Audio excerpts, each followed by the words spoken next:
김진의 돌직구쇼에 오신 여러분 반갑습니다. 김진입니다. 전 오늘도 이곳 광화문 청계 광장에 나와 있습니다. 어제 조국 전 장관이 정경심 교수 재판에 증인으로 출석했습니다. 그런데 논란은 검찰의 300번이 넘는 질문에 모두 조 전 장관이 침묵을 택한 겁니다. 그럴 거면 뭐하러 재판에 증인으로 나왔느냐라는 관측도 있고 일각에서는 법꾸라지라는 비판마저 나오고 있습니다. 조 전 장관의 선택과 목적 그리고 그 결과는 어떻게 될지 잠시 후에 이야기 나눠보겠습니다. 저는 비가 오나 눈이 오나 매일 아침 이곳에서 여러분을 기다리겠습니다. 김제 돌직구쇼 지금 라이브로 시작합니다. 잠깐만요.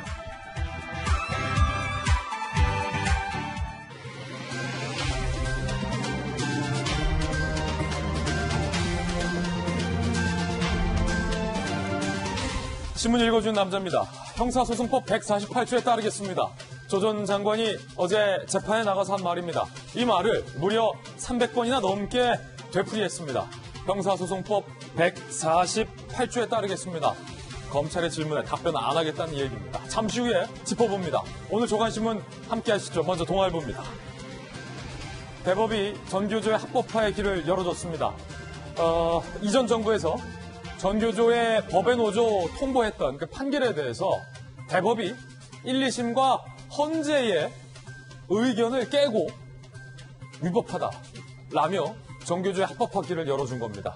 고용부는 빠른 시일 내에 처분을 취소할 것이라고 밝혔지만 일각에서는 대법원 구성이 너무 좌경화된 것이 영향을 미친 것 아니냐라는 관측도 싣고 있습니다.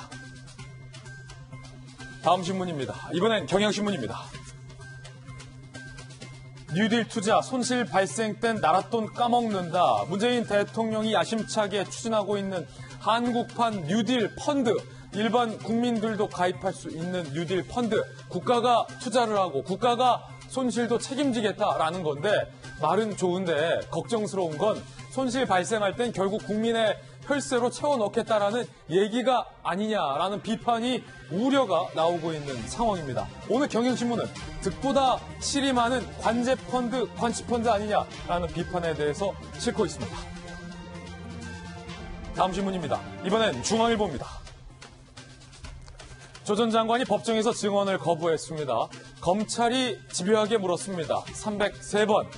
조 전 장관도 집요하게 거부했습니다. 148조에 따르겠습니다. 라는 말을 303번 했다는 겁니다. 이걸 보는 국민들은 이걸 왜 이럴 거면 재판에 나온 거지? 라는 궁금증이 생겼는데 잠시 후에 법률 전문가와 함께 풀어보겠습니다. 다음 신문입니다. 이번엔 한국일보입니다. 줄어드는 지지율 격차, 미 재선 얘기입니다. 트럼프와 바이든 후보 간에, 조 바이든 간에 지지율 격차가 미세하게 지금 뭔가 줄어들고 있다는 그래프가 실리고 있습니다. 트럼프와 바이든 두 분 모두 다 경합주를 찾아서 격돌 양상을 보이고 있습니다. 다음 신문입니다. 이번엔 한겨레 신문입니다. 에이스의 품격을 류현진에서 다시 한번 확인했습니다. 동료들의 주루사 또 연이은 실책에도 류현진이 3승을 챙겼습니다. 그러면서 동료들의 실책에 대해서 노력하다 보면 그럴 수도 있지. 일부러 그렇게 했습니까? 실수입니다. 라고 감싸줘서 현지에서도 굉장히 좋은 반응을 얻고 있습니다. 역시 실력이 있으니 여유가 있군요. 에이스의 품격이었습니다. 지금까지 신문 읽어주는 남자였습니다. 네, 오늘 아침 저와 함께 등판한 등판 선수 소개하겠습니다. 저희 돌직구쇼의 전담 변호사이자 검찰 출신의 젠틀맨 김강삼 변호사님 나왔습니다. 어서 오세요. 그리고 저희 돌직구쇼의 좌장이자 서울시에서 정무부시장을 역임한 민주당의 김영주 전 의원님 모셨습니다. 스탠포드에서 사회학을 전공한 우리 김수경 박사님 모셨습니다. 전직 청와대 출입기자 출신의 베테랑 이재명 부장 나왔습니다. 모두들 어서 오세요. 네, 오늘의 키워드도 3가지 준비했습니다. 하나씩 살펴보죠. 먼저 첫 번째 키워드는 303. 조 전 장관이 303번 이 말을 반복했습니다. 검찰도 질문을 이어갔습니다. 잠시 후에 어제 재판장에서 있었던 모습 살펴보겠습니다. 두 번째 키워드는 군 유선입니다. 추미애 법무부 장관 아들의 군대 휴가 미복귀 의혹과 관련해서 제일 처음 의혹을 제기했던 당직 병사가 유선 전화로 분명히 통화했다라는 겁니다. 추 장관 아들. 그러나 추 장관 아들 측 변호인은 저 당직병이 새빨간 거짓말을 하고 있다라고 반박하고 있습니다. 잠시 후에 짚어보죠. 세 번째 키워드는 연장. 거리두기 2.5단계 과연 연장할까요? 잠시 후에 정부가 발표합니다. 속보 전해드립니다. 김재도 19쇼 오늘의 톱뉴스로 문을 열겠습니다.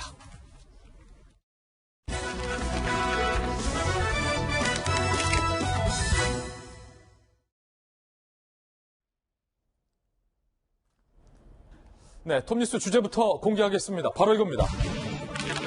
형사소송법 148조를 따르겠습니다. 형사소송법 148조를 따르겠습니다. 형사소송법 148조를 따르겠습니다. 형사소송법 148조를 따르겠습니다. 이 말만 303번을 반복했습니다. 먼저 어제 재판에 들어서는 조 전 장관의 모습 그리고 정경심 교수의 모습 함께 보시죠. 오늘 조 전 장관님 증인으로 나오시는데 어떠세요? 조 전 장관님 증인으로 처음 나오는데 혹시 어떤 말씀 하실까요? 정경심 교수는 아무 말도 없었고 조 전 장관은 취재진의 카메라에 포착되지 않은 채 법정으로 들어섰습니다. 법정에서 조 전 장관이 이렇게 얘기를 했습니다. 그래서 논란이 되고 있습니다. 자, 검찰이 이렇게 물어봤던 거예요. 증인은 과거 국회에서 딸 조민 씨의 서울대 공익인권법센터 인턴 활동 확인서를 스스로 만들거나 직인을 위조해서 찍은 적 없다고 말했죠? 라고 묻자 조 전 장관은 형사소송법 148조에 따르겠습니다. 라고 얘기했습니다. 사실 그런데 검찰이 물어본 것은 이미 조 전 장관이 과거 국회에서 했던 발언에 대해서 했느냐 안 했느냐 라는 단순한 사실관계를 묻는 질문이었는데 이에 증언을 거부한 겁니다. 검찰이 이어서 이렇게 말합니다. 그러나 인턴 확인서 파일이 증인의 교수실 컴퓨터에서 발견됐고 센터장 직인도 찍혀 있었는데 어떻게 날인받은 거죠? 굉장히 이번 사건 의혹과 관계돼서 중요한 질문을 검찰에게도 조 전 장관 모두에게도 중요한 질문을 하는데 조 전 장관은 형사소송법 148조에 따르겠습니다를 반복합니다. 자, 그러자 검찰이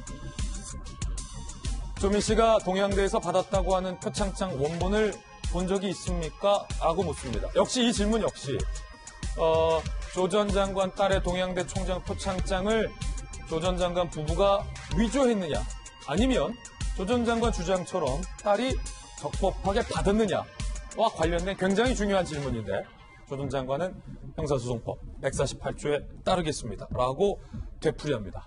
5시간 재판 동안 검찰은 물었고 조 전 장관은 형사소송법 148조에 따르겠다라는 이 말을 303차례 반복하며 증언을 거부했습니다. 검찰 출신의 김건삼 변호사님 오늘 그래서 모셨는데 김 변호사님 도대체 이 형사소송법 148조가 이게 뭡니까 이게? 근데 아마 시청자 여러분 그렇게 생각할 거예요. 아니 증언하면 되지. 왜 형사법 148조 규정에 의해서 증언을 거부할까? 근데 이제 항상 법정에서 증언할 때는 재판장이 고지를 합니다. 형법 제148조에 의하면 자신 또는 친족이 자신의 법정 증언으로 말미암아서 형사소추되거나 공소제기되거나 아니면 유죄 판결을 받을 가능성이 있으면 증언을 거부할 수 있습니다. 이렇게 얘기를 해요. 그러니까 나의 진술 때문에 내 가족이 유죄를 받을 수 있으면 자신 포함해서요. 자신 포함해서 증언을 거부할 수 있다. 네. 그런데 일반적으로 무죄를 다툰 사건에서는 증언 거부하지 않습니다. 왜냐하면 법정에서 내가 정말 억울한 측면을 다 이 얘기를 해서 나의 억울함 아니면 재판을 받고 있는 사람의 억울함을 벗겨주겠다. 이제 그런 취지이기 때문에 다 법정에서는 정말 오히려 말을 많이 해요. 증언을 거부하지 않고. 무죄를 다투는 재판일 경우에. 예. 근데 그럼에도 불구하고 이제 조 전 장관이 증언을 거부했어요. 근데 조 전 장관의 어떤 행동을 보면 좀 언행일치가 되지 않는다는 그런 생각을 합니다. 왜냐하면 무슨 말이에요? 자, 지난번 법무부 장관 청문회 전에 기자들이 계속 물으면 청문회에서 낱낱이 밝히겠다고 그랬어요. 근데 청문회에서는 계속 모르쇠로 일관을 많이 했단 말이에요. 청문회 때는 뭐라고 했냐면 수사기관에서 수사를 하면 거기 가서 CCTV를 다 가리겠다. 했는데 검찰에 가서는 진술을 거부했단 말이에요. 그렇죠. 또 검찰 때는 어떻게 진술을 거부하고 뭐라고 했냐면 법정 가서는 정말 정의를 꼭 밝히겠다는 취지로 얘기했는데 또 법정에서 또 증언을 거부하고 있잖아요. 그러면 도대체 진실을 언제 밝히겠다는 건지, 아, 진실은 언제 밝히느냐? 항소심에서 밝히겠다는 건지, 아니면 이제 대법원에서 밝히겠다는지, 그건 잘 모르겠어요. 그러면 우리는 이제 근본적인 생각을 하게 되죠. 예. 그럼 왜 조 전 장관이 증언을 거부했을까? 그게 사실은 제일 궁금해요. 네. 왜 그것은 진술을 거부한 겁니까? 형사소송법 148조 그대로 얘기하면 조 전 장관이 만약에 증언을 하게 되면 예. 본인 또는 본인의 아내인 정경심 교수가 유죄 판결을 받을 가능성이 크다는 거 아니에요. 예. 그러니까 이 법문을 그대로 해석하면 예. 그러면 결과적으로 자기가 증언을 하게 되면 그건 자신뿐만 아니라 정경심 교수에 대해서 유죄 판결이 증거가 될 수가 있다. 예. 그러면 뭐가 진실이고 뭐가 거짓이냐 이거죠. 예. 그러면 만약에 유죄 판결을 받을 가능성이 있으면 본인이 다른 얘기를 할 거 아니에요. 예. 그럼 제가 볼 때는 검찰에서 유증으로 또 고발을 할 거예요. 그렇기 때문에 본인의 입장에서는 이제 증언을 거부할 수밖에 없고 이 부분은 아마 변호사들로 굉장히 상의를 낸 결론이다 이렇게 봅니다. 아니, 김건삼 변호사님 그러면 재판에서 증인이 선서하잖아요. 네. 선서를 하고서 사실과 다른 말을, 거짓말을 하면 위중으로 처벌을 받게 되기 때문에 진실을 얘기할 수밖에 없고 진실을 얘기하자니 정경심 교수나 본인에게 유죄 판결 받을 가능성이 크고 그런 걱정도 했을 가능성이 있다. 네네. 라는 견해신 거죠. 네네네. 그렇군요. 자, 그렇다면 김영주 의원님, 네. 검찰이 303번을 물은 질문들이 많은데 그중에서 저희가 몇 가지 봤는데 그거 다시 한번 보면서 좀 한번 짚어볼까요? 검찰이 물었던 것, 조금 전에 봤던 게 이겁니다. 자, 처음은 인턴 활동 증명서를 위조했느냐.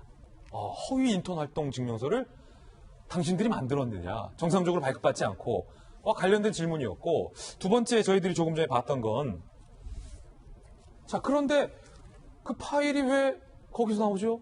라는 질문이에요. 자, 진술 거부했어요. 그리고 그 다음 거는 정말로 대한민국을 떠들썩하게 했었던 동양대 표창장 받았냐? 원본 본 적 있냐? 라는 질문. 이게 만약에 김영주 의원님, 조 전 장관 부부에게 이 검찰의 이 의심이 사실이 아니라면, 그러니까 인턴 증명서도 실제로 받았고 표창장도 적법 파일 받았다면 어찌 보면 조 전 장관 부부에게 가장 억울할 수 있는 논란인 거예요. 우리 딸은 제대로 받았는데 검찰이 사실과 다르게 왜곡하고 있으니까 정말 억울할 텐데 왜 이 부분과 관련돼서 얘기하지 않았을까? 이게 두 가지 다 모두에게 문제가 된다고 보는 겁니다. 사실대로 말했을 경우에 아까 말한 대로 부인이나 아이의 딸의 유죄가 될 가능성이 높고요. 거짓말을 했을 경우에는 앞에 거짓말하고 또 안 맞을 가능성이 있다는 거죠. 그래서 또 위정이 될 수 있다는 부분이거든요.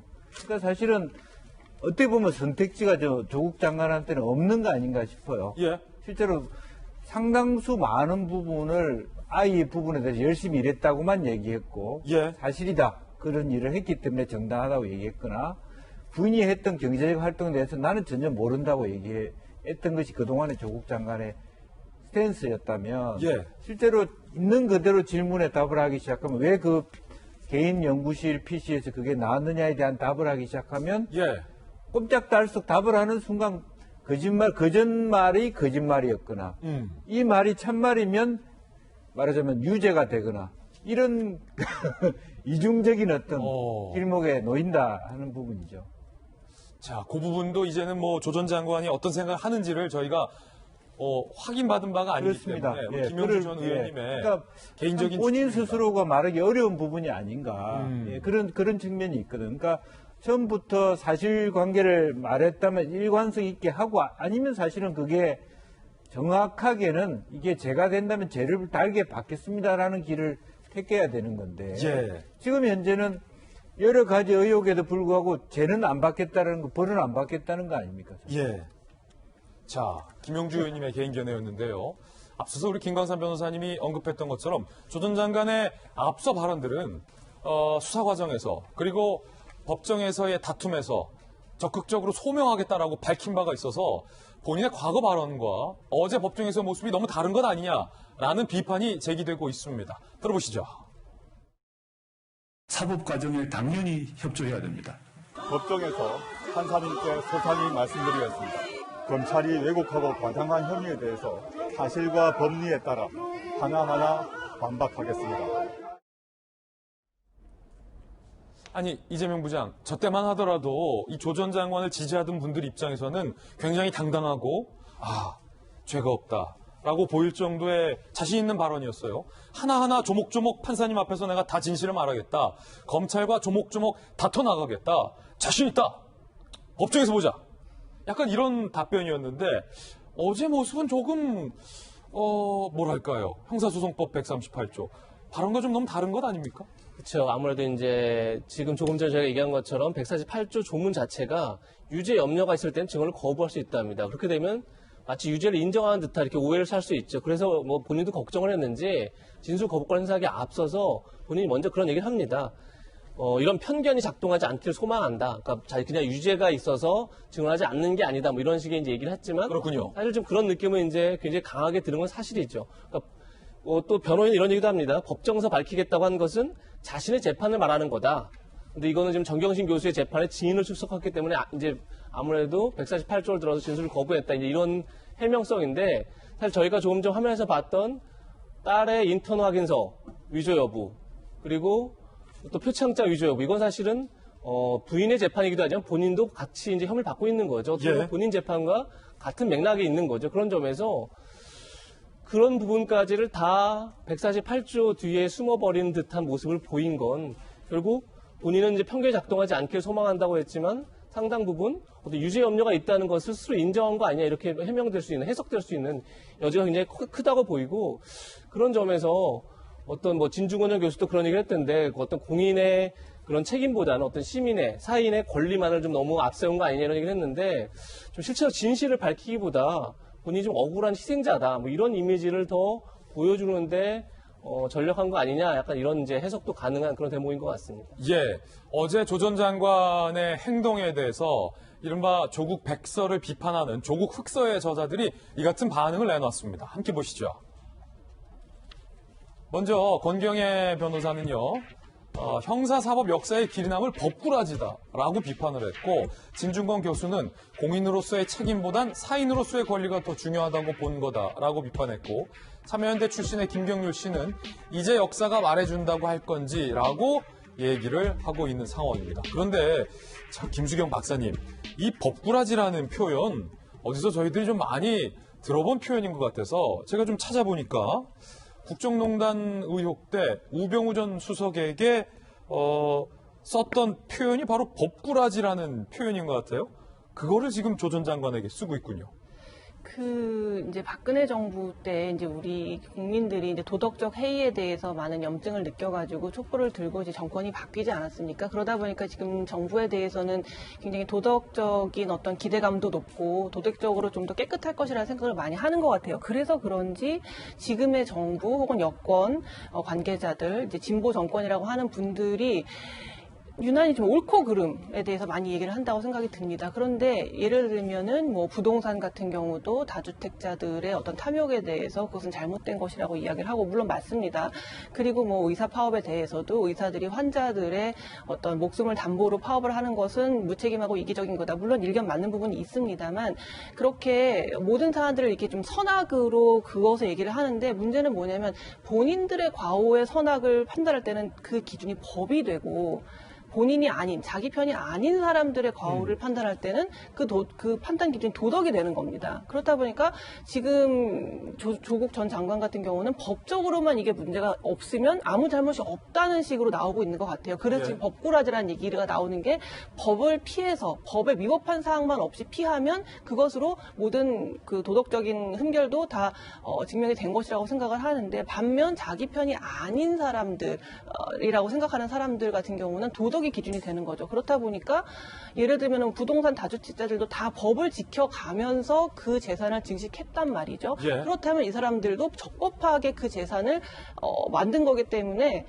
잘못이 없어야죠. 근데 이런 사람들에 대해서는 그렇지 않다. 탐욕의 문제다. 아무리 법적으로 문제가 없다 하더라도 탐욕의 문제였기 때문에 그들은 나쁘다라고 얘기를 하면서 예. 이런 조국 전 장관 같은 경우에는 법으로만 문제가 없으면 아무 잘못이 없다는 식으로 나오는 이 기준이 다른 것 때문에 더블 스탠다드다. 이중잣대다. 그렇죠. 본인들도 도덕이면 도덕, 법이면 법 하나만 가지고 남도 판단하고 나도 판단해야 되는데 본인들의 잘못을 판단할 때는 법을 가지고 판단하고 남들을 판단할 때는 도덕을 가지고 판단을 하니까 이게 국민들의 입장에서는 법망만 피하면 된다는 이런 인식에 대해서 굉장히 짜증이 나는 거고, 또 조국 전 장관 같은 경우에 이제 아까도 많은 분들이 얘기를 해주셨지만 저는 뭐 법률가는 아닙니다만 예. 세 가지 가능성이 있을 것 같아요. 그러니까 두 사람이 모두 유죄거나 한 사람만 유죄고 한 사람만 무죄거나 아니면 둘 다 모두 무죄거나 세 경우인데 첫 번째, 두 번째 경우는 아마 증언하기 어려울 겁니다. 왜냐하면 자기의 발언으로 인해서 자기도 유죄가 될 수 있고 혹은 배우자도 유죄가 될 수 있기 때문에 어려운데 지금 조국 전 장관은 둘 다 무죄라고 주장을 하고 있는 입장인 네. 거잖아요. 그렇다면은 진짜 뭐 검찰 수사 과정에서는 뭐 진술하지 못했다 하더라도 진실을 말하는 그 법원이라는 공간에서는 당연히 자기의 이야기를 듣고 판사가 판단해 주게끔 얘기하고 싶은 게 당연하겠죠. 그래서 아까 김광선 변호사님도 보통 무죄를 다투는 사안에 대해서는 법원에서 많은 말들을 한다. 자기가 억울한 게 있으면은 자기가 무죄라고 강하게 항변을 한다고 했는데 왜 한마디도 하지 않았을까? 아까 말했던 그 세 가지 가능성 중에서 무죄를 둘 다 주장하고 있다면 왜 말하지 않았을까? 여기에 대해서 그냥 일반 시민의 입장에서는 좀 의아하다라는 의문을 당연히 가질 수밖에 없다고 생각이 듭니다. 네. 자, 그렇다면 과연 조 전 장관 측은 이에 대해서 뭐라고 반박하고 있을까요? 조 전 장관 측의 입장과 반박에 대해서도 소개를 해드리겠습니다. 함께 보시죠. 어제 검찰이 반발을 했어요. 자, 검찰이 반발한 내용 소개해 드릴 텐데 조 전 장관이 증언 거부권에 대한 소명 사유서를 읽도록 해달라라고 재판부에게 요청을 해서 허락을 했습니다. 이 법정에 피고인은 제 배우자, 제 자식 이름도 공소장에 올라가 있다. 저도 배우자의 공범 등으로 기소돼 재판 진행 중이다.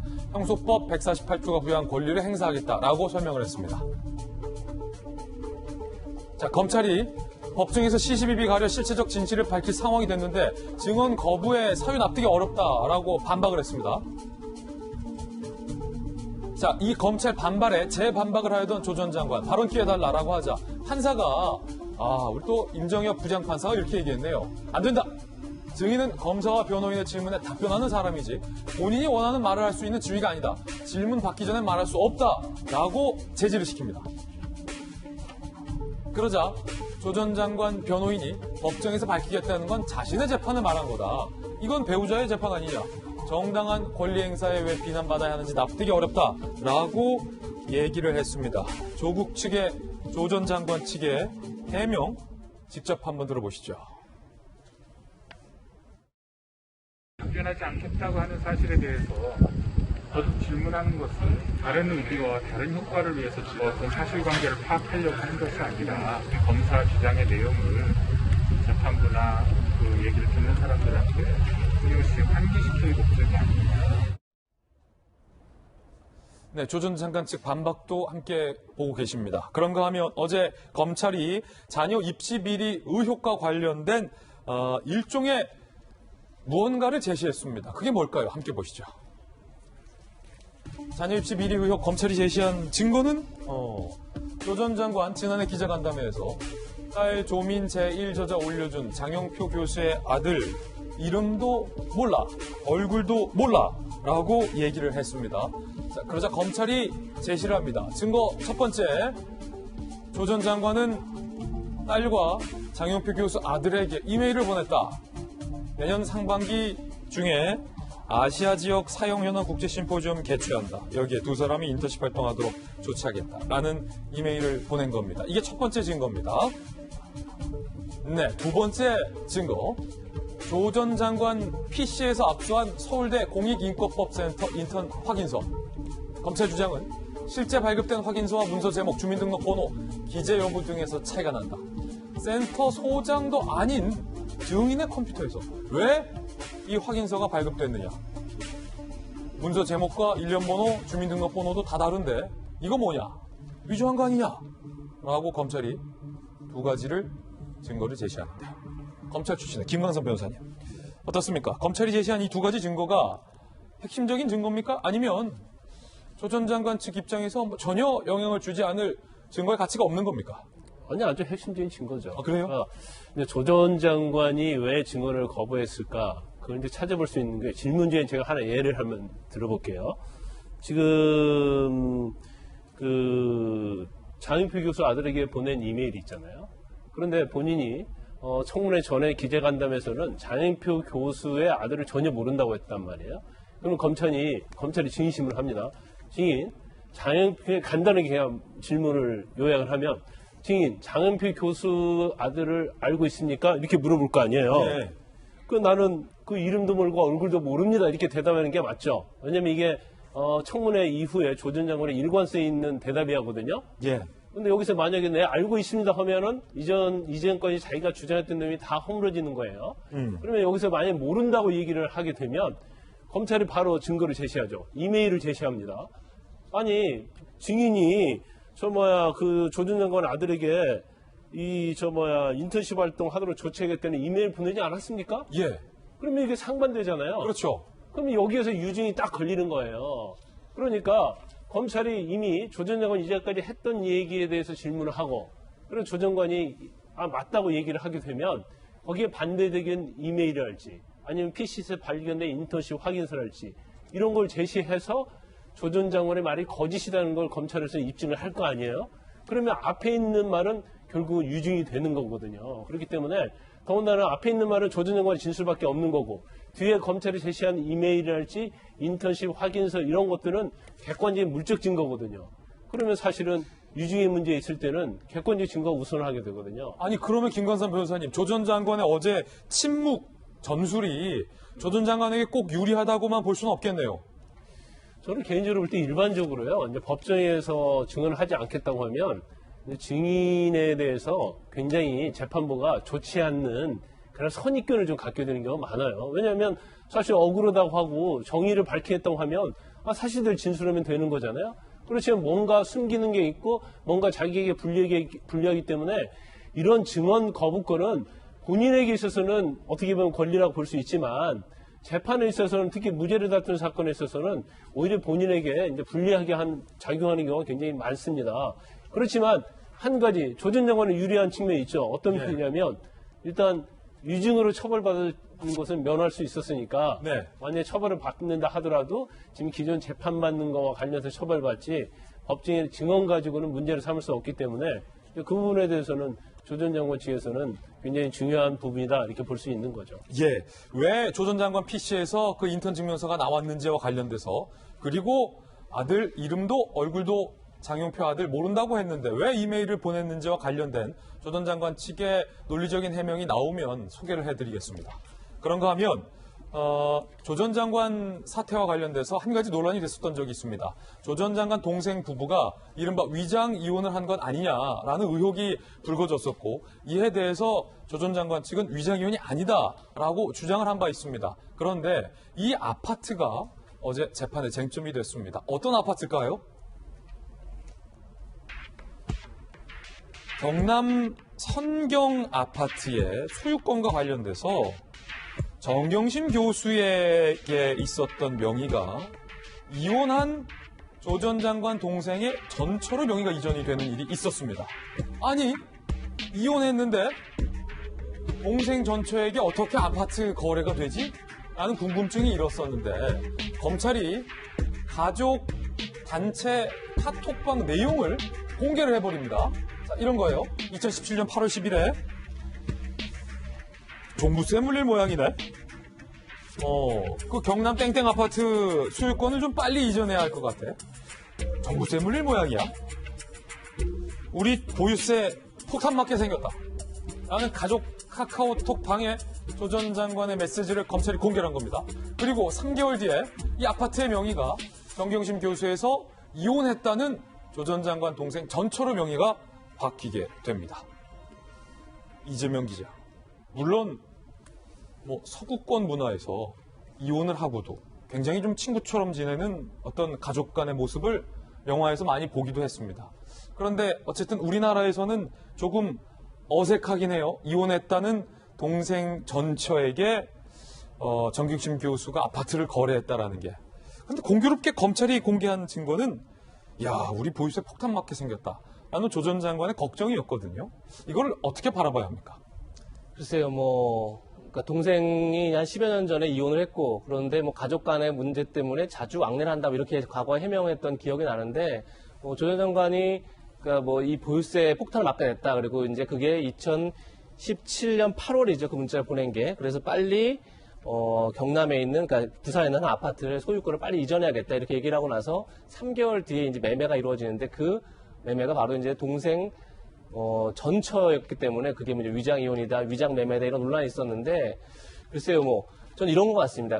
그 검찰이 이렇게 주장을 하고 나면 만약에 어제 조국 전 장관이 형사소송법 148조가 아니라 본인의 진짜 해명을 사실이 관계가 이렇다라고 분명히 얘기했다면 지금 저희가 일방적으로 검찰의 주장만 다루지 않겠죠. 그렇죠.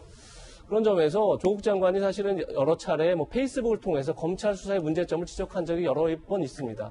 그게 페이스북이 아니라 법정에서 그 얘기들을 했었어야죠. 그러니까 결국은 그래서 이 논란 자체가 이게 진짜인지 아닌지 사실 저희가 실체 진실을 알기 힘들지만 결국은 조국 전 장관 자체가 진술을 거부하면서 증언을 거부하면서 결국은 검찰 주장만 부각되는 그런 결과를 가져왔다 이런 점에서 저는 이 사실에 이게 뭐가 문제다 이렇게 말하기 전에 결국 조국 전 장관 자체가 실제 진실을 밝힌 노력을 해야만 한다 이런 얘기를 꼭 드리고 싶습니다. 예, 물론 김영주 의원님 네. 누구나 개인이라면 개인의 재산권을 행사할 수 있잖아요.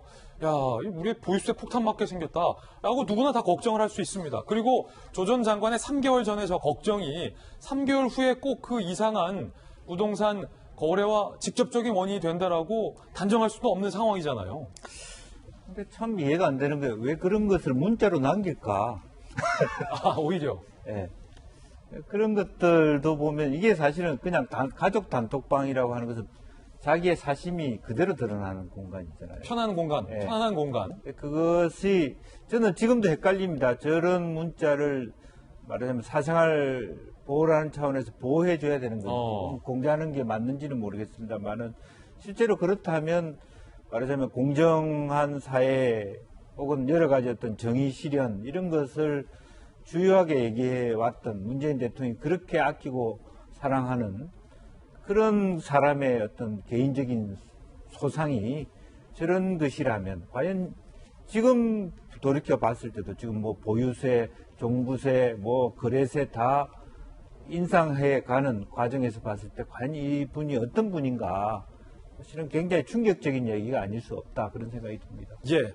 자, 검찰 측의 주장이다라는 말씀 다시 한번 드리면서 이번엔 저희가 준비한 두 번째 이슈를 소개합니다. 이 가운데 추미애 장관 아들 병역 미복귀, 휴가 미복귀 의혹이 점점 커지고 있습니다. 오늘 저희 동아일보가 이 문제 의혹을 처음으로 제기했던 당시 부대의 당직 병사와 전화 통화를 했습니다. 추미애 장관 아들 측의 변호인은 해당 당직 병사가 거짓말을 하고 있다. 허위 사실을 밝히고 있다라고 반박을 한 바 있는데 이 추장과 측의 이 주장에 대해서 해당 병사는 과연 동아일보 기자에게 뭐라고 얘기했을까요? 함께 보시죠. 자, 이 병사는 다시 재반박을 했습니다. 추미애 장관 측에게 정확히 말하면 추 장관 아들 변호인의 주장에 대해서 분명히 통화했다. 군 유선 전화로 통화했다라고 주장합니다.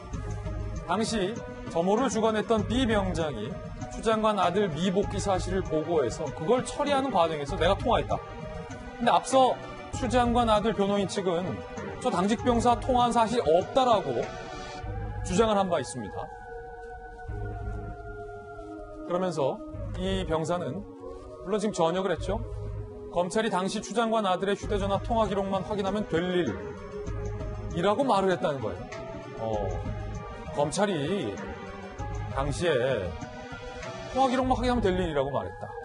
통화 사실 자체가 없다는 주장에 대해 자신이 있다면 날 고소하지 않겠느냐라고까지 해당 병사, 지금은 재원역한 당시 당직사병이 주장을 하고 있습니다. 추 장관 아들 측 변호인은 저 병장과 통화한 사실 자체가 없다. 저 병장은 막사가 다른 곳에 소속이다. 라고 추가적인 공세를 한 바 있습니다. 자, 이거 진실게임이에요.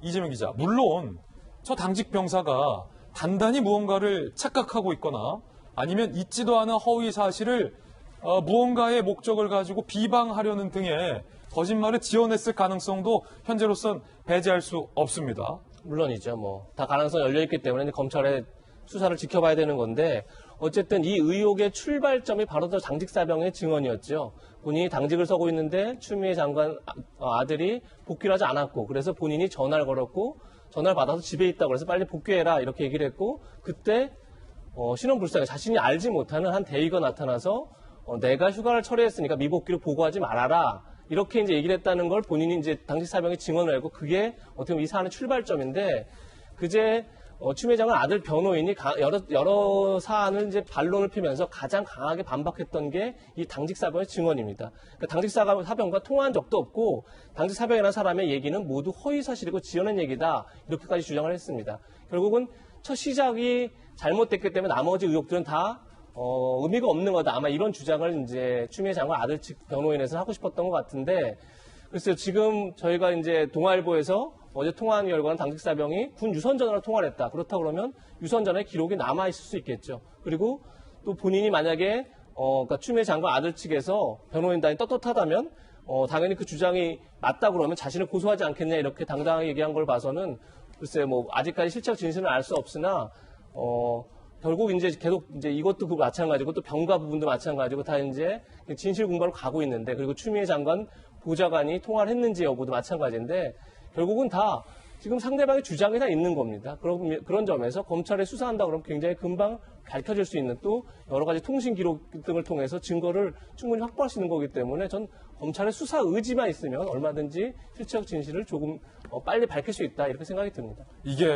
김수영 교수님 잘 아시겠지만 양측의 주장이 보통 한 사건에서 갈릴 때는 양측의 뭐 디테일이 좀 다르겠지만 어느 정도 그래도 공통된 무언가를 보고서 양측의 바라보는 시각이 다르거나 그거에 의미 부여하는 게 다른 경우가 많은데, 이 어찌된 일인지 추 장관 아들의 휴가 미복귀 의혹과 관련돼서는 양측이 전혀 다른 얘기를 하고 있습니다. 그러니까 한쪽 주장이 맞지만 한쪽 주장이 거짓일 수밖에 없는 완벽한 진실게임 양상을 여러 포인트에서 보이고 있는데, 그중에 하나도 이거예요. 추 장관 아들 변호인 측은 저 병장을 모른다는 거예요.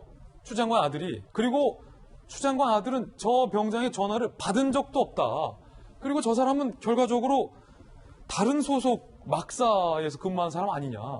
그리고 해당 병사는 내가 분명히 유선 전화 통화했다고 하고, 이거를 뭐 어떻게 해야 되니까 접점이 전혀 없어요.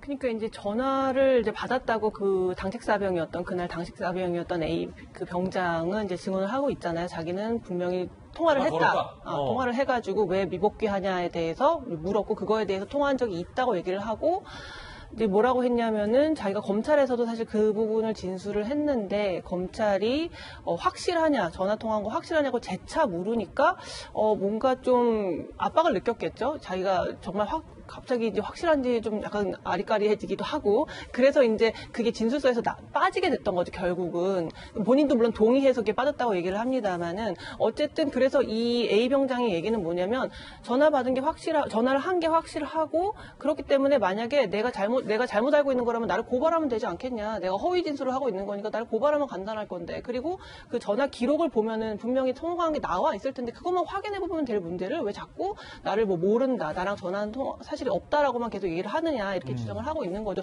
둘 중에 한 사람은 거짓말을 하고 있는 건데 지금으로서는 그렇게 A 병장이 그 당직사병이었던 병장이 나를 고발하라고까지 얘기를 한 걸 보면은 굉장히 자신감 있게 얘기를 하고 있는 것 같아요.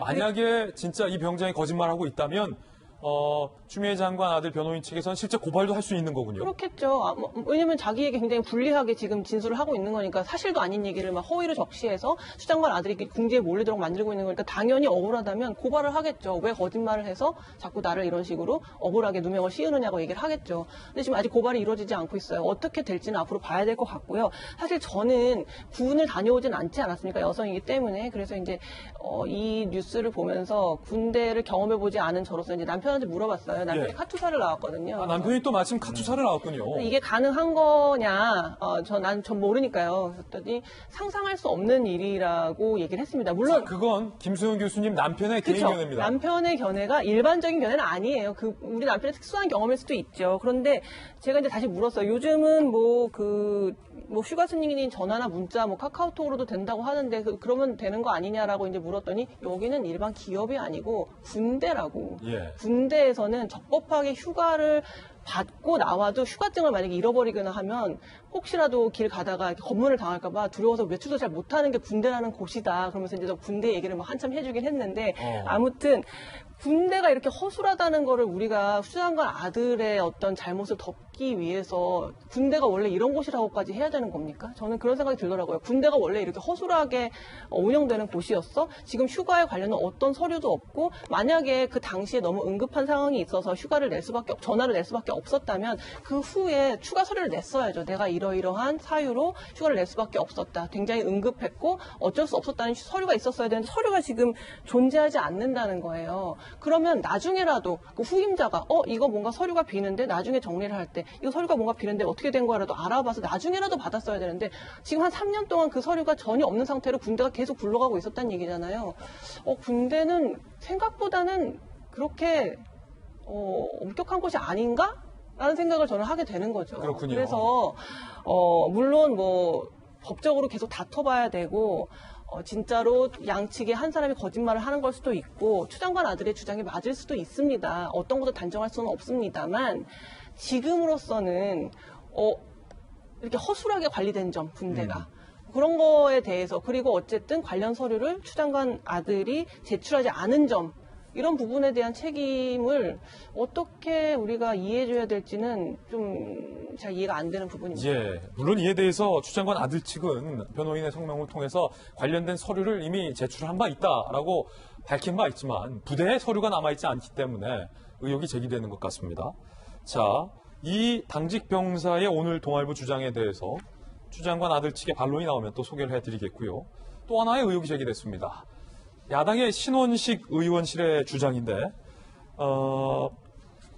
추미애 당시 당대표의 보좌관이 부다로 전화를 걸었다라는 주장과 관련돼서 검찰이 진술을 듣고도 조서에는 남기지 않았다라는 주장을 하고 있습니다. 함께 보시죠. 신원식 국민의힘 의원실 주장인데 지난 6월 참고인 조사 당시 추 장관 아들 근무부대 지원 장교였던 A 대위가 보좌관으로부터 전화를 받았다는 인물인데 2017년 6월 자신을 추 의원 보좌관이라고 소개한 사람으로부터 휴가 연장 관련 문의 전화를 받았다라는 취지의 진술을 했다는 겁니다. 그런데 그때 당시 동부지검 수사관이 그래요? 입증할 수 있는 사실입니까? 그래요? 확실히 기억이 납니까? 이거 상당히 중요한 건데 입증할 수 있어요? 기억 확실합니까? 라고 재차 물었다라는 게 신원식 의원실의 주장입니다. A 대위가 그 대답에 머뭇거리자 서울 동부지검 수사관이 당시에 이거 애매한데 통신기록 조회 등 객관적인 사실 확인을 하지 않고 해당 진술의 신빙성이 낮다라고 판단을 해서 A 대위의 합의하에 그럼 이거 조서에서는 뺄게요 라고 조서에서 삭제했다라는 게 신원식 의원실의 주장입니다.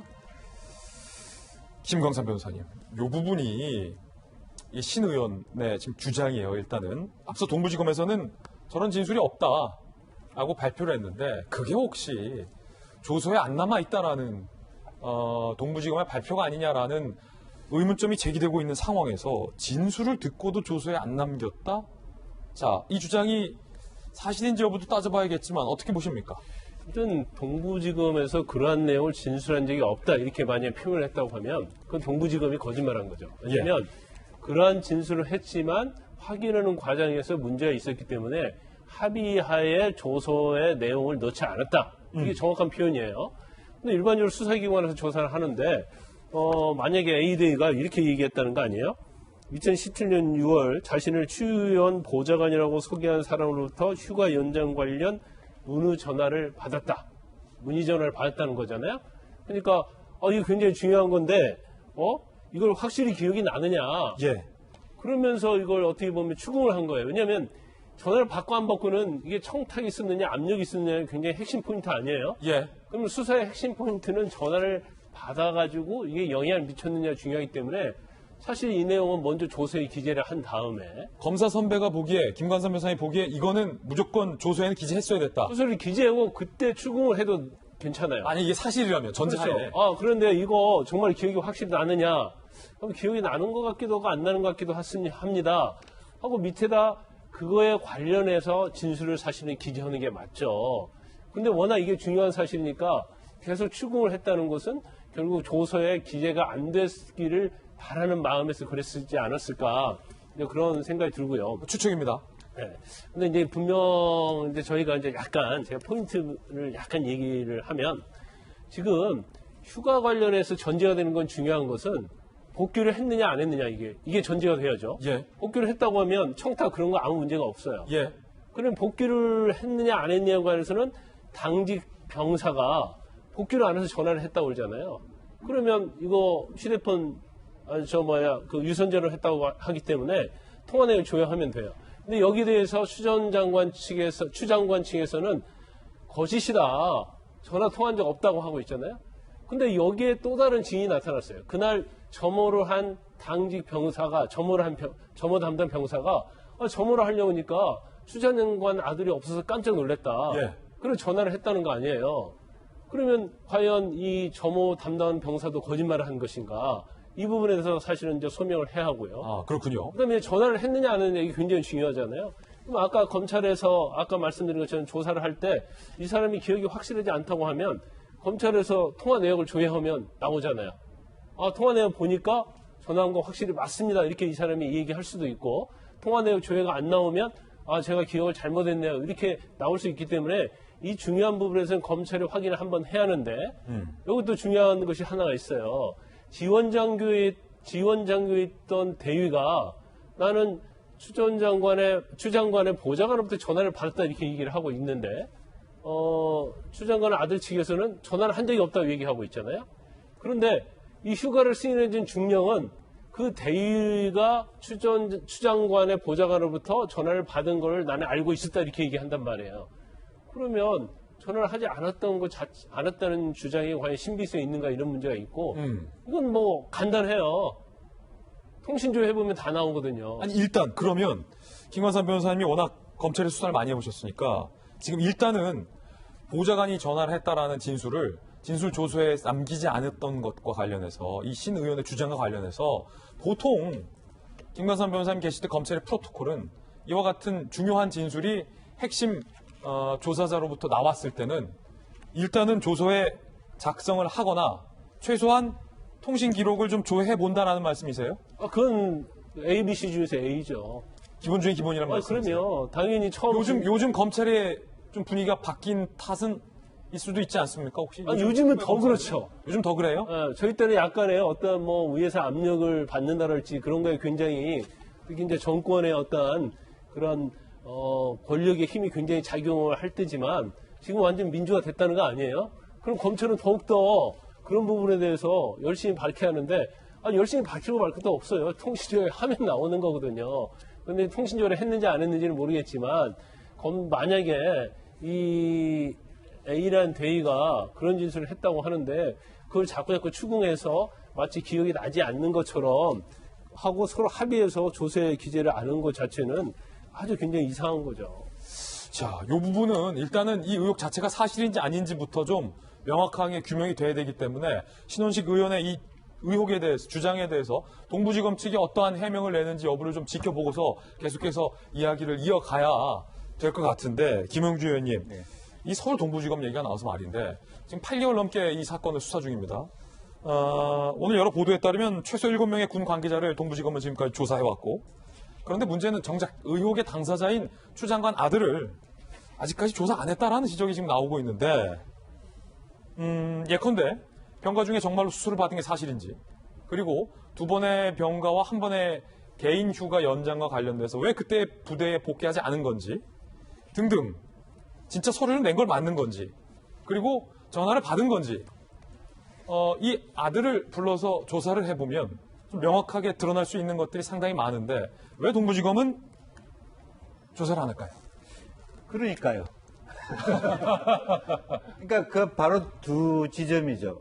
가장 당사자를 불러서 왜 본인이 그날 2번째 병가를 받은 날 복귀하지 않았는가 라고 하는 확인. 그러니까 실제로 그러면 일요일 날 집에 있다가 이틀 뒤에 전화를 받은 사실이 있는지 그리고 난 다음에 빨리 복귀를 했는지 그리고 그러면 왜 바로 복귀를 하지 않고 집에 있었는지 그럼 누군가가 부모님을 통해서라든지 다른 사람을 통해서 도움을 받았는지 그 여부를 물어보면 되지 않습니까? 근데 정작 문제가 된 장본인은 조사를 하지 않고 척이라고 하는 사람만 나와 있단 말이죠. 문제가 된.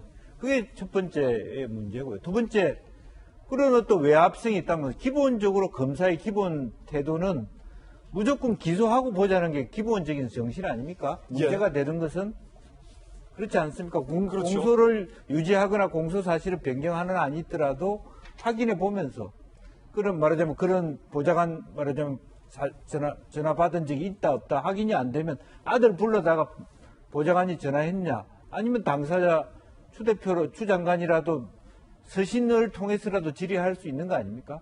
부모님이니까 예. 장관이기 이전에 왜 그 일을 하지 않느냐는 거죠. 이제 그런 거를 주변부만 더듬고 있다. 그리고 주변부에서 나오는 어느 정도의 신빙성이 있는 이야기조차도 말하자면 그걸 기소장에 기재하지 않는다. 그럼 이 태도가 과연 정당한 태도인가? 의심을 살 만한 그런 상황이고 더군다나 최근 인사와 관련해서 동부지검이 많이 포커싱을 받는 이유도 그런 어떤 대가성이냐 아니냐의 문제와 관련이 있기 때문에 더 빨리 명명백백하게 수사를 해야 되는 부분이죠. 예. 그런가 하면 당시 추 장관 아들의 이른바 병가 연장을 승인해 주었던 당시 부대장은 전혀 다른 이야기를 합니다. 어떠한 외압도 없었다라고 밝히고 있는 겁니다. 추 장관 아들 휴가 승인해 준 당시 부대장은 물론 이분은 신원식 국회의원 녹취록 인물 중 한 명입니다. 추 장관 아들 휴가 관련한 어떤 연락도 외압도 없었다. 휴가 승인은 전화나 문자 등을 통해서 다양하게 이루어지고 있다. 병가 관련 기록, 병무청 휴가자 명단에 추 장관 아들 기록의 존재가 없지만 어떤 외압도 없었다라고 현재 얘기를 하고 있는 그런 상황이고요. 이와 관련해서 여당 의원들도 아무런 문제가 없다라고 추 장관을 옹호하고 있습니다. 들어보시죠. 대부분이 추정, 의심, 의혹 이런 거밖에 없다 이렇게 생각을 합니다. 공개 녹취록이라고 신원식 의원이 공개했는데 이게 전부 다 제목 장사를 했어요. 처음에는 마치 추미애 장관 보좌관이 직접 그 군 관계자하고 통화한 녹취록이 있는 것처럼 얘기를 했는데 그게 아니라 신원식 의원 보좌관이 군 관계자하고 통화하면서 그런 거 아니에요? 거의 유도성 질문들을 했어요. 자, 제목 장사라는 표현이 나왔는데요. 일단은 이재명 기자, 제목 장사가 정확하게 뭡니까? 저는 사실은 신문기자 출신이기 때문에 잘 알지만 우리 시청자분들은 좀 낯선 용어인 것 같아서 여당 홍 의원의 이 제목 장사, 이게 뭡니까? 무슨 뜻이죠? 언론과 이제 정치권에서 흔히 쓰는 용어인데 그 제목을 보면 굉장히 그럴듯해 보이는데 사실 내용을 보니까 제목이 약간 과장됐다 이럴 때 이제 흔히 제목 장사다 이렇게 얘기를 이제 우리가 하는 거죠. 그러니까 그 뜻은 이 기사가 알맹이가 없고 그냥 겉만 번지르르하게 뭐가 있는 것 같이 제목만 뽑아놨다 그런 뜻입니까? 그러니까 지금 홍익표 의원은 글쎄요, 전 기자들은 다 알고 있었는데 홍익표 의원이 잘 몰랐던 것 같은데 신원식 의원이 공개한다는 게 본인 의원실에서 당시에 대위, 중령, 그러니까 지역 당시에 이제 그 추미애 장관 아들을 데리고 있었던 부대의 간부들과 통화한 내용을 공개하겠다. 그러니까 그게 왜 그러냐면 이제 당시에 처음에 이제 의혹을 추미애 의원 보좌관에게 연락 받았다는 대위가 있다라고 공개를 했더니 바로 추미애 장관이 그런 사실이 없다. 그리고 동부지검이 그런 군부대의 군 관계자의 진술이 없다. 이렇게 얘기하지 않았습니까? 그러다 보니까 이제 우리가 녹취를 해놨다 공개를 하겠다라고 한 건데 글쎄 홍익표 의원은 그것이 당시 대위와 추미애 의원 보좌관 간의 통화다라고 본인은 생각했나 봅니다. 사실 대부분의 기자들은 그렇게 생각하지 않았던 것 같고 자, 여기서 문제는 물론 이제 동부지검에 다시 해명이 나와야겠지만 지금까지 나온 사실은 지금까지 알려진 거는 당시 대위가 동부지검에 가서 그 진술을 했다는 거죠. 그런데 동부지검에서 오히려 거꾸로 그 맞냐 확실하냐 이렇게 이제 약간 추궁을 하면서 오히려 그 진술이 빠졌다는 건데 어느 정도 이제 신빙성은 좀 많이 커진 거죠. 그렇다 그러면 이제 오히려 해명해야 될 사람은 추 장관 본인이겠죠. 추 장관 본인이 스스로 없다고 했기 때문에 그럼 과연 이게 맞는지 얘기해야 될 것 같고 제가 처음에 얘기했을 때 검찰의 수사 의지만 있다면 이런 단서를 달았는데 이런 것들이 보면 그런 중요한 진술을 뺐다? 그렇다고 그러면 수사 의지 자체가 없는 거 아니냐 이런 상황에 간 것 같고 그래서 지금 야당에서는 이제 특임검사를 주장하고 있는데 결국은 동부지검이 아니라 특임검사에 독립된 특임검사가 수사를 해야 된다는 얘기를 하고 있는데 결국은 그렇게 하지 않고서는 검찰의 수사를 과연 이제 신뢰할 수 있느냐 이런 지경에 이른 게 아닌가라는 생각이 듭니다. 예. 자, 오늘 추미애 장관 아들 의혹과 관련돼서 새로운 의혹과 주장 그리고 이에 대한 추 장관 측의 반론까지 짚어봤습니다. 또 다른 추가적인 의혹이나 추가적 해명이 나오면 엄격한 중립성으로 저희들이 이 문제 보도해드리겠습니다. 이번엔 저희가 준비한 다음 이슈입니다. 공공의대 원점 재검토, 민주당과 그리고 의료계가 접점을 찾았습니다. 공공의대 정부가 추진하겠다는 이 안을 원점에서 재검토하겠다. 즉 의사들이 밝힌 주장을 전면 수용을 하겠다라는 겁니다. 어떤 내용이 합의됐는지부터 살펴보시죠. 현장 돌아오는 의사들, 여당과 의협이 최종 합의를 했습니다. 민주당의 한정혜 의장과 또 최대집 의협 회장이 합의를 한 건데 합의문을 작성했어요. 공공의대 도입, 지역 의사제 등 현재 청와대가 추진하겠다는 이 정책들에 대해서 원점에서 재검토하겠다라는 의사들의 요구를 합의한 겁니다. 자, 1. 의대 정원 확대 공공의대 논의 중단한다. 그리고 충분한 예산 확보한다. 상호 공조하겠다. 등등인데요. 정부가 최종 합의문에 서명을 하면 의사들은 현장으로 복귀하게 되고요. 민주당과 의협이 합의한 이 내용에 대해서 정부나 청와대가 동의하지 않게 되면 의사들의 파업은 멈추지 않게 됩니다. 자, 지금 의협 회장과 민주당 한정혜 의장이 조금 전에 합의한 모습 여러분들 지금 보고 계십니다. 일단은 정부와 의협이 이 코로나 국면에서 워낙 강대강으로 대치를 했기 때문에 민주당이 한정혜 의장이 상당히 지금 잘 풀었다.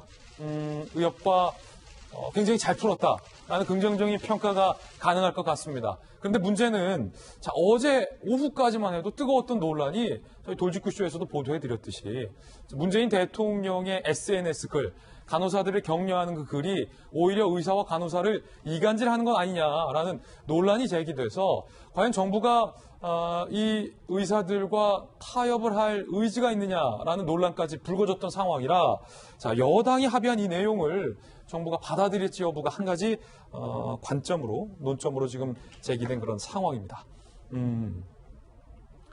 일단은 김정희 교수님 오셨습니다. 어서 오세요. 다행입니다. 코로나 국면에서 일단은 여당이 풀었어요. 자, 이제 정부가 이 합의안에 당연히 동의하겠죠? 동의하기를 바라고 있습니다. 근데 글쎄요, 저도 이제 그 5개 합의 조항을 봤는데 일단 가장 직접적인 이 전공의 파업의 원인이 됐던 거는 공공의대 신설 관련된 부분이었거든요. 그래서 관련해서 여러 가지 그 기반에는 지역의 의료의 시스템이나 수준을 높이겠다라는 그러니까 정부의 의지가 있었던 거고 그게 공공의대로 반영이 돼서 그 공공의대 신설 관련해서 전공의들이 굉장히 반발을 하게 된 건데 모르겠습니다. 여러 가지 합의문 그 조항상에서 다 나름대로 일리가 있는데 단 하나 제가 조금 마음에 안 드는 부분은 일단 이 지금 의료계 파업, 그러니까 전공의 파업의 핵심 주도를 했던 그 세력은 전공의거든요. 근데 여기에 전공의의 그 혜택, 그러니까 어떤 수련 환경을 개선해 달라라는 부분이 들어가면서 혹시 국민들께 그게 니들 밥그릇 싸움 아니었느냐라고 비춰질까봐 좀 우려스러운 부분이 있습니다. 그러니까 실제로 겉으로 드렸던 기본적인 어떤 핵심적인 쟁점에 대해서 이렇게 추진을 하면 더 좋지 않을까 이런 생각이 드는데 우리가 주장을 했던 거에 대한 어떤 실리에 대한 부분들이 조금 들어간 부분이 저는 이게 과연 나중에 또 국민들한테는 안 좋은 모습으로 비춰질 수도 있지 않을까라는 생각은 조금 해봤습니다. 그렇군요. 자, 그래도 여당과 의협 간의 합의 타결이기 때문에 정부도 크게 이견이 없는 한은 이에 동의해서 지금 이 의료 파업의 종주부가 조금은 보이는 것 같아서 다행스러운 좀 마음을 아마 국민들도 하고 있을 것 같습니다. 관련된 뉴스 속보 나오면 저희가 전해드리겠고요. 조금 전 뉴스 속보 결정됐군요. 사회적 거리두기 2.5단계를 한 주 더 연장하기로 정부가 결정을 내렸습니다. 오늘 코로나19 신규 확진자 수가 198명이 발생했기 때문에 200명에 가까운 이 1일 신규 확진자 수를 보며 많은 국민들의 우려가 아마 이 결정에 반영이 된 것 같습니다. 수도권을 제외한 나머지 지역은 2단계 적용 2주 더 하기로. 하지만 가장 지금 심각한 수도권 같은 경우는 3단계에 가까운 2.5단계를 한 주 더 연장한다라는 결정을 조금 전에 정부가 내렸다라는 뉴스 속보도 전해드리겠습니다. 자, 그런가 하면 어제 뜨거운 논란이 됐었던 이 문재인 대통령의 간호사의 경력을 청와대에서는 간호사들을 격려하기 위한 목적이었다. 야당에서는 의사와 간호사를 이간질하는 정치적 목적이 있다. 서로 의견이 달랐는데요. 여당 의원들이 대통령의 이 문자 메시지를 옹호하고 나섰습니다. 고민정 의원, 야, 이걸 이렇게 볼 수도 있구나 하며 놀랐다. 고마움을 그저 문자 그대로 받아주는 게 그렇게 어렵니? 라고, 그렇게 어렵나? 라고 반발을 했습니다. 정청래 의원, 간호사 위로하고 격려한 대통령이 대체 뭔 잘못을 했다고 시비 거는 거냐? 모르면 좀 가만히 있어라. 라고 반발했습니다. 그런데 이 여당 의원들의 주장과는 달리 논란의 문재인 대통령 페북에는 3만 개 댓글이 달리고 있다고 하는데, 자, 글 내용 다시 보면 의사들의 짐을 떠맡았다, 고생한 사람은 의료진이 아니라 간호사들이다 라는 글인데 3만 개 이상 댓글이 달렸다고 해요? 어떤 내용일까요? 대통령 공식 페이지 맞냐? 두 눈을 의심하게 만든다. 여론몰이로밖에 안 보인다. 지금 선별진료소에서 봉사하는 의사들은 어느 나라 국민이냐? 대통령의 국민 분열과 갈등을 조장한다. 라는 비판의 글이 현재도 3만 개 넘게 달리고 있는 그런 상황입니다. 김영주 의원님, 예. 여당 의원들이 나서서 대통령의 고마움을 왜곡하지 말라라고 옹호를 하고 있고, 특히 고민정 의원 같은 경우도 자, 이걸 그렇게 볼 수 있다는 게 놀랍다라고 옹호를 하고 나서고 있지만 대통령의 페북에는 좀 비판적인 댓글이 많은 게 현실인 것 같아요. 예.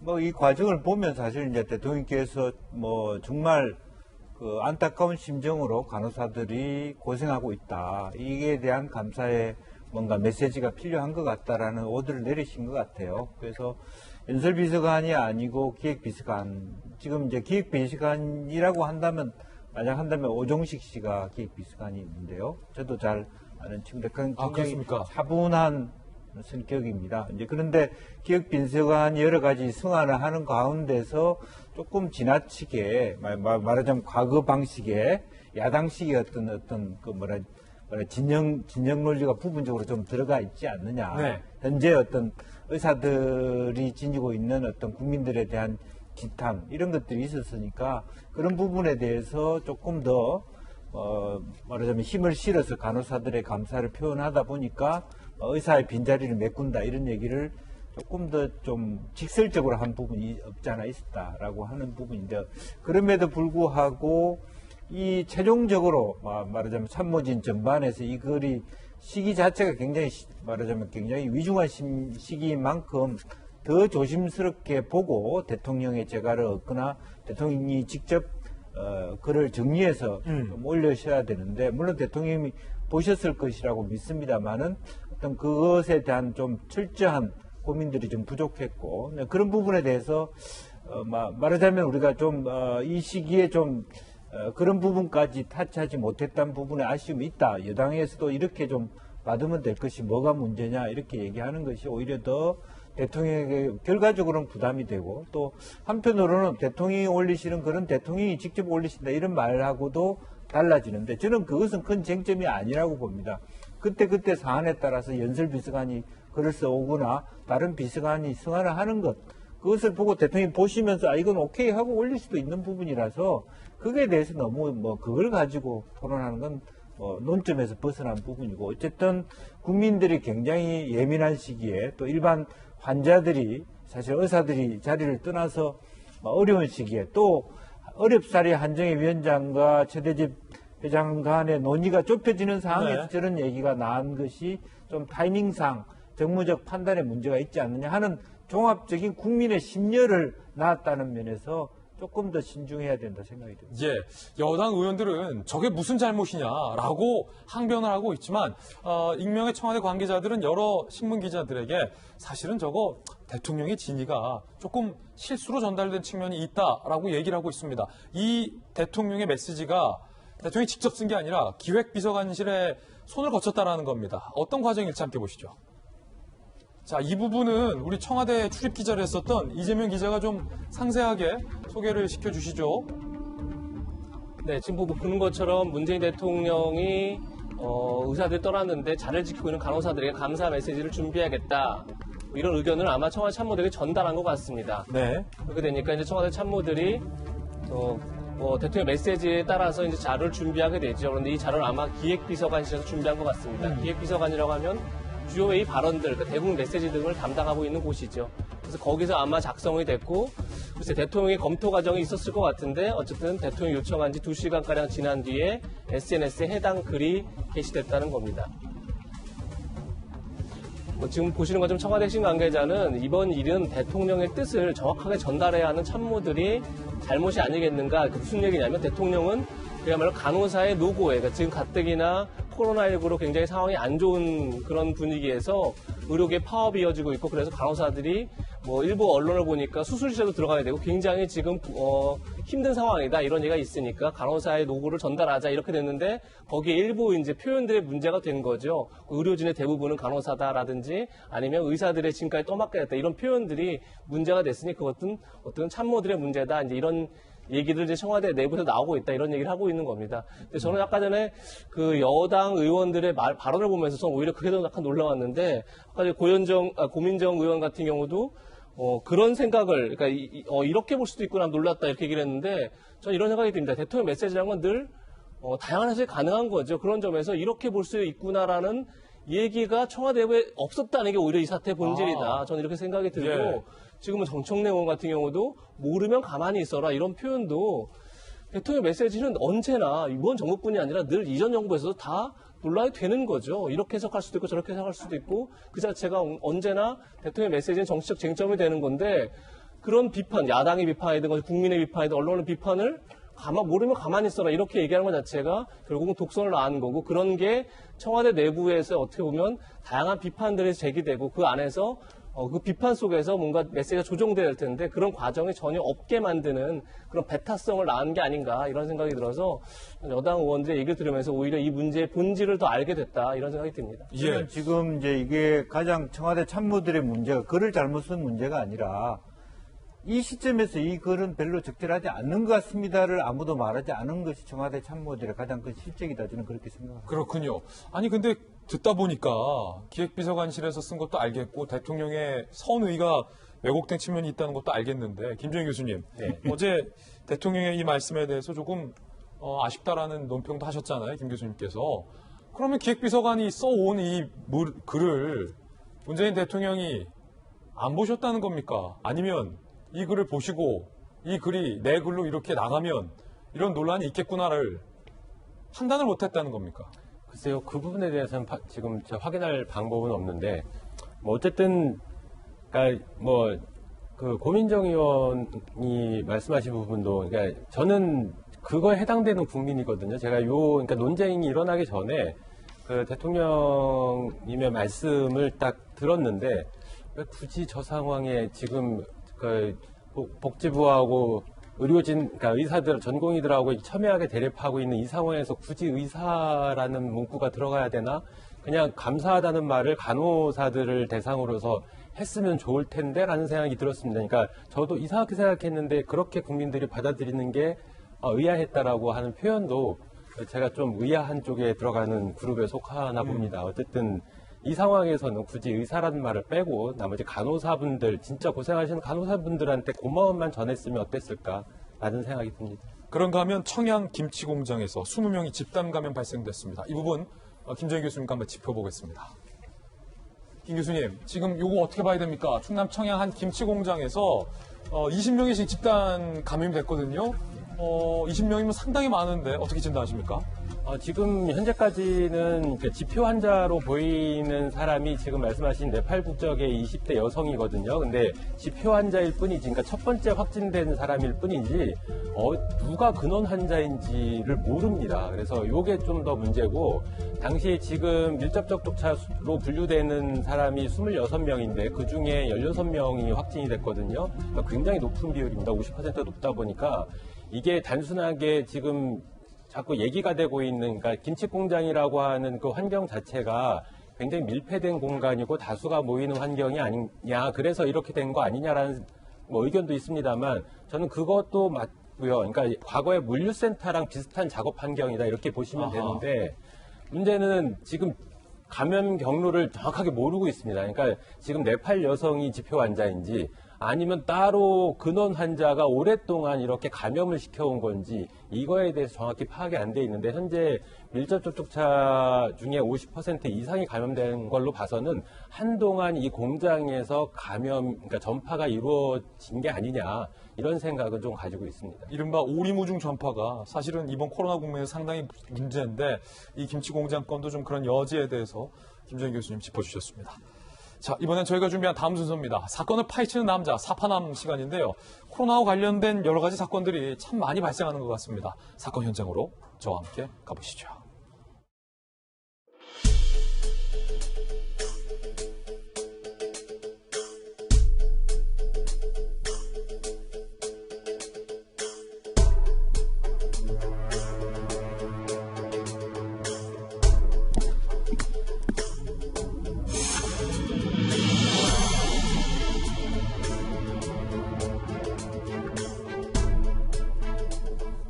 사파남 김진입니다. 오늘 저와 함께 사건 파헤쳐 주실 분 모셨습니다. 대한민국 범죄 심리학계의 1인자 이수정 교수님 나왔습니다. 어서 오세요. 오늘 사건 코로나19와 관련된 사건입니다. 사건의 발생지는 고랭지 배추로 유명한 강원도 평창의 한 배추밭. 과연 코로나와 배추밭이 어떻게 연결이 되는 건지 늘 그렇듯 사건 현장엔 단서가 있기 마련입니다. 사건 현장으로 가보시죠.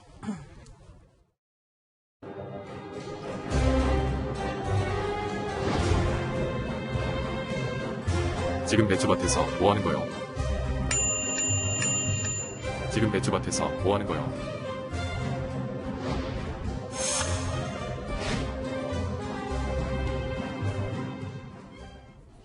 자, 지금 배추밭에서 뭐 하는 거요? 라는 말이 두 번이나 반복되었는데 첫 번째 단서부터 살펴보겠습니다. 첫 번째 단서는 자, 당연히 배추밭. 이 평창의 배추밭 어떤 일이 벌어진 걸까요? 함께 보시죠.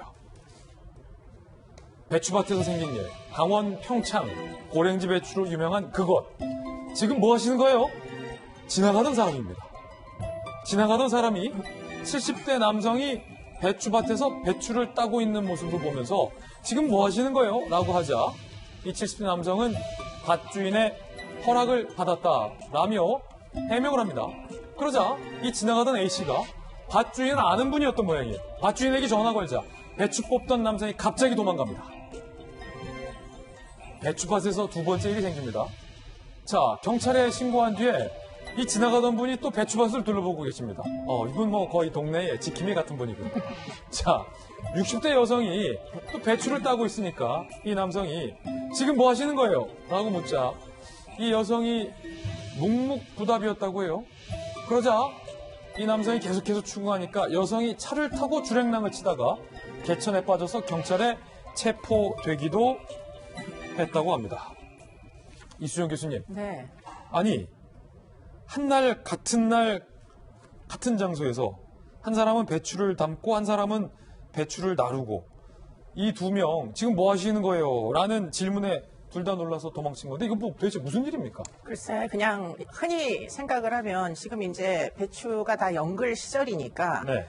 가서 배추를 아마도 뭐 배추밭 임자는 아닌 것 같고 절도를 하는 와중이었던 것 같다. 배추 훔치는 거예요? 네. 그런데 이제 70대 남성과 60대 여성이다 보니까 아마 두 분이 서로 간에 뭐 가족 관계나 이런 이제 사람 아니겠느냐 이렇게 흔히 생각을 하시겠지만 결국은 알고 보니까 이게 완전 우연의 일치였다. 서로 완전 다른 사람이고 각자 절도를 하러 지금 이 밭에 들어가서 연그른 배추를 다 이제 뿌리째 뽑고 있었다. 이런 네. 이제 상황이었던 겁니다. 아니 그러면 지금 이분 뭐 하시는 거예요? 이 결정적인 역할을 한 이분은 굉장히 동네에서 좀 배추밭을 좀 많이 좀 지키시는 분 같아요. 밭주인과도 좀 잘 알고. 네, 가을철 되면 보통 많이 일어나는 일들입니다. 이게 이제 가을에 곡식들이 연그니까 이런 종류의 절도 행각은 농산물 절도 행각은 굉장히 많이 발생하니까 아마도 이 지역에서 여기가 지금 대관령 지역인 것 같은데요. 평창군에 아마 이런 이제 뭐 마을 지킴이 이런 일들을 딱히 누굴 정하지 않고 많은 분들이 이제 뭐 일종의 어떻게 보면 순찰 돌듯이 이렇게 하시는 것 같습니다. 꼭 뭐 한두 분 그런 분들 계세요. 네, 그런 분들 계십니다. 공명심부처럼 분들. 자, 그래서 두 번째 단서. 야, 이게 우연의 일치였다. 생면부지입니다. 함께 보시죠. 자, 이 두 사람은 전혀 모르는 70대 남성, 60대 여성 둘 다 배추를 훔치고 있었는데 전혀 모르는 사이였다는 겁니다. 함께 보시죠. 한날 한시 배추를 훔치던 두 사람이 생면부지 서로 모르는 사람. 먼저 60대 여성은 개천에 빠져서 잡혔는데 50포기가량 절도를 했어요. 형편은 어려운데 배추값이 너무 비싸서 가게에 보탬이 될까 가져가려 했다라고 얘기를 합니다.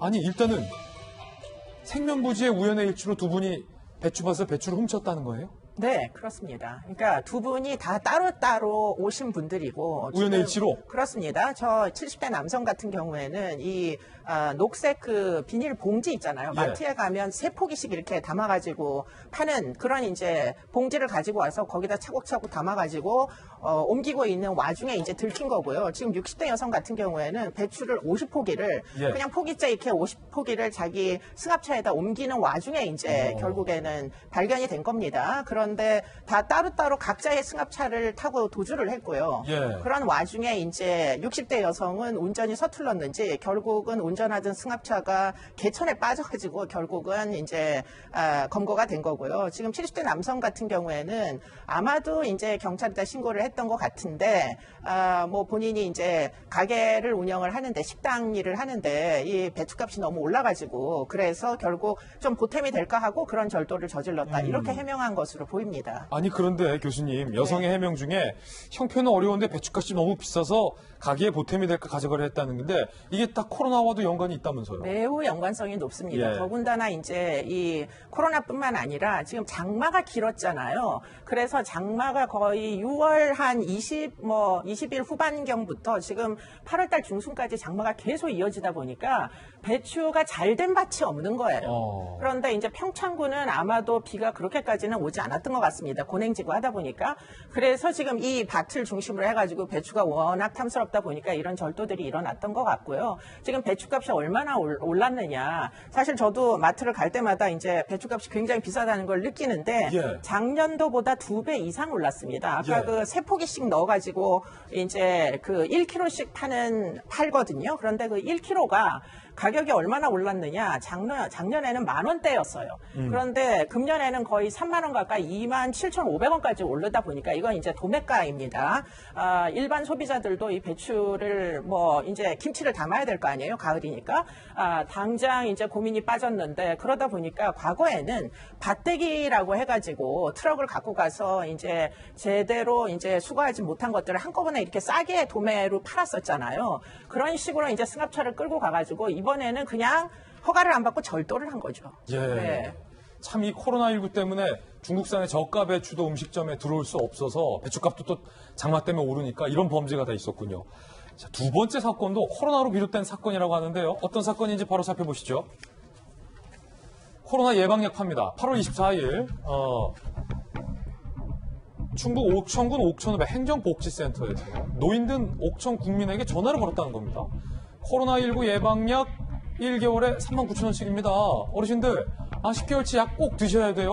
걸리시면 안 되죠. 그런데 알고 보니 이게 보이스피싱 사기였다라고 합니다. 교수님, 네. 충북 옥천에서 이번에는 이런 사기, 이게 어르신들 입장에서는 좀 솔깃했을 것 같아요. 그럼요. 지금 어르신들은 사실은 이제 코로나에 대한 정확한 정보를 얻기가 굉장히 쉽지 않습니다. 그러다 보니까 이웃들 중에 코로나 확진자가 있으면 굉장히 경계심이 높아지는 거죠. 바로 그 부분을 이제 이용을 해가지고 일종의 사칭 사기, 보이스피싱이 벌어졌는데 문제는 아까 옥천읍 행정복지센터가 원래는 아닌데요. 예. 행정복지센터라고 사칭을 한 자가 지금 사칭이죠. 그렇죠. 이 마을 주민들에게 아마 미용실로 손님에게 전화가 간 것 같습니다. 개인정보를 이제 뽑아가지고. 그래서 전화를 해가지고 사실은 지금 일종의 백신처럼 예방약이 나왔다. 면역력을 높이는 약이다. 한 달에 39,000원씩. 원래는 40만 원인데 좀 깎아줄 테니까 39만 몇천 원만 내면 이 약을 구할 수 있으니 좀 구매를 해달라. 이렇게 해서 이제 홍보를 하는 그런 전화를 이제 받으셨다고 합니다. 네. 자, 저희가 이 전화를 받은 분을 실제로 한번 전화 통화해봤습니다. 다행히 피해를 입지 않으셨다고 합니다. 이야기 들어보시죠. 앞으로 이거를 먹어야 된다는 거요. 한절기도 오고 이렇게 하다 보면은 예방약이나 이거를 먹으면 좋다고.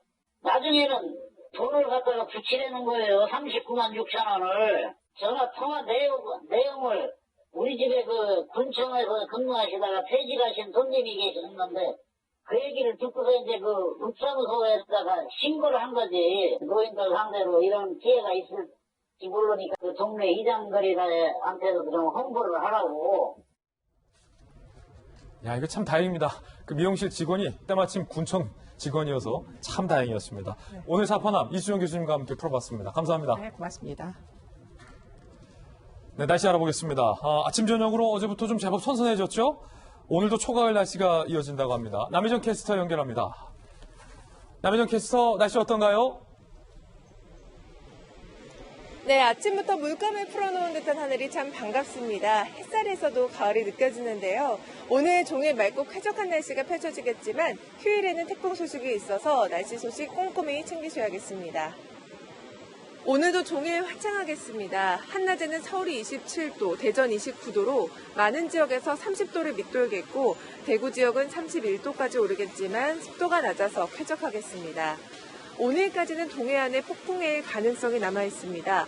동해상에서는 파도가 육지를 넘는 사고에 철저히 대비하시기 바랍니다. 한편 북상 중인 10호 태풍 하이선은 고소 내역을 지나면서 갈수록 힘을 키우고 있는데요. 오늘 오후에는 매우 강한 세력으로 발달하겠습니다. 아직은 진로가 유동적이지만 지금 예상으로는 다음 주 월요일 오전 제주 동쪽 해상을 지나 남해안으로 상륙한 뒤 한반도 내륙 중앙을 관통할 걸로 보여집니다. 따라서 내일까지는 전국이 맑겠지만 일요일부터는 태풍의 간접 영향권에 들어서 일요일 밤부터 전국에 비가 내리겠고요. 월요일까지 강한 비바람이 이어지겠습니다. 연이은 가을 태풍에 여러모로 피해가 많습니다. 앞으로 한 차례 더 큰 태풍이 남아있는 만큼 통제와 대비에 힘써주시기 바랍니다. 지금까지 채널A 뉴스 남혜정입니다. 네, 돌아왔습니다. 지금부터 시작되는 인터넷 라이브 방송 라방 231로에서는요. 조국 전 장관의 진술 거부 약일까 독일까라는 주제로 본방에서 못한 이야기, 오늘은 검찰 출신 김광삼 변호사님과 또 이재명 기자 두 분 모시고 이야기 나눠보겠습니다. 좋은 주말 보내시고 건강한 모습으로 월요일 아침에 뵙겠습니다. 오늘 하루는 분명 어제보다 나을 겁니다. 좋은 주말 되십시오. 고맙습니다.